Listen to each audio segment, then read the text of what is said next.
Kaaksyon sa nga palatuntunan, Mr. John D. Ases, ang pamuno sa DRRM sa Banwasang La Castillana. Sir John, mayong gabi. Hello Sir Marlon, may gabi sa tanang kapamati. Thank you sa time. Ginatag dali sa Aksyon na Radio Bacolod. Kahapon, sir, nag-convene ang DRRM sa Banwasang La Castillana. May ara kamugin plastar na nga contingency plan sa ring Mount Canlaon nga activities subong Sir John. Action Marlon, may ara gid revisit naman ng amon nga gin-propose nga mga response plan in kaso nga mag-alleviate ang status ni Mount Canlaon kiti sa tungod sa sininga panyempo nagapangandam nga danang PBOX tungod sa ilangan na monitor, so dapat i-actionan ginapreparahan. Pero balikan ko lang, Sir John, latest nga monitoring subong dara sa nga PBOX. Ano sitwasyon sa Banwasang La Castillana subong? So sa diri sa amon, as if normal lang. Ugaling kiti last time sang July 3 nga may ara pangandam ang si Secretary Solidum nga nagkambal nga statement niya. So dikto nagano sang scare sa mga tao kiti sa subong ng tagid nga ara gidya ang threat. Kiti alert level 1 siya. Sa inyo sa gindi Honda nga contingency plan, mayara na sa preparation nga mga lugar, pananglit nga tiway taman nga pangayon nga base kung magtaas ang alert level, magtaas sa alert level 3, so laban-laban Sir John, mayara na sang evacuation nga pati kayo na mo. Adot do ko may mga lugar na kamagin preparar na.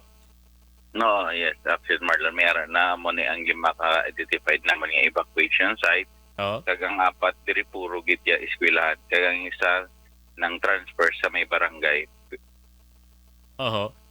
May 5 kami abi ka barangay nga directly affected kay sa bilog nga Negros. Ang La Castillana may 5 nga ara sa sulod sa MKNP, which is upod na siya sa Mount Canlaon National Park.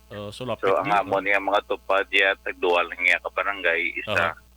So kami gidya ang ari kit sa may ano bala ang mapaambit naton iya nga mga informasyon na naman sa itong sini mga palangga nga mga tagpalamati sa karon iya nga hapon. Ano Tita Wilma, hindi kita naman nga hindi ko na makita sang akon mga mata ti amo na yang akon tandugon na kaon ko da mani kay kita ko da roasted nga mani ay ho mangayo ko bala siling ko ano nga akon ipaambit ay siling ko ang mani na naman kun ano ba lang benepisyo nga mahatag sang mani sa aton sini lawas, pero ti kabalo man kita kung ano ang mani, di ba la? Kabalo kita kung ano iya ang mani. Ano gani Tita Wilma ang iya sini nga scientific name? Population total pop more or less to 20,000. Ina sa 5 ka barangay mention mo. Yes, sa portion sang sagang lang.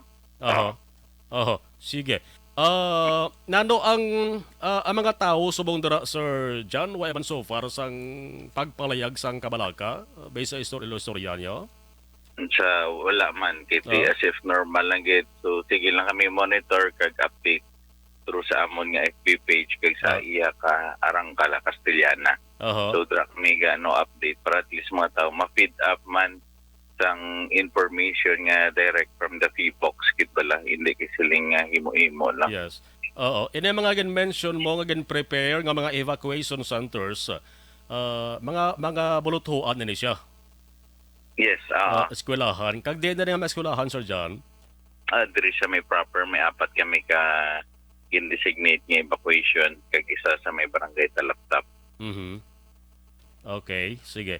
Mo na lang Sir John, abiso na lang sa mga residente sa La Castillana, labi na sa siningid mention mo nga 5 ka mga kabarangayan. Importante na mo, dapat mag-alert sila kay manti ang pag-alboroto sa Volcan Canlaon. Di mabalaan ko kaysa nagadamo bala Sir John ang volcanic earthquake nga pagngurob niya bala do kadelikado, no?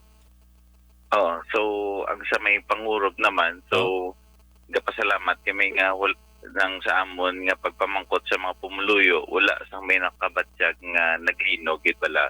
So mostly nga mga na-record ya is through the instruments sang iya ka PBOX. So mas mayo nga unfelt lang.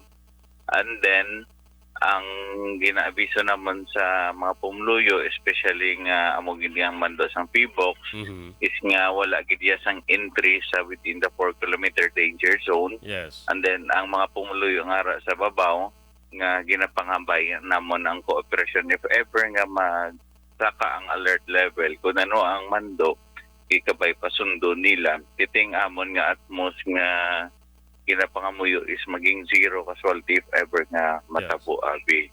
So ara gid sa tao gyapon ang desisyon nga ang ila kooperasyon na mo na makabulig para ma-reach na mo ng goal nga zero casualty nga iya ka national nga goal for disaster. Yes, sige. Mr. John Diaz, sir, salamat gid sir sa information gid nahatag mo diri sa Action Radio Bacolod kag mayong gabi.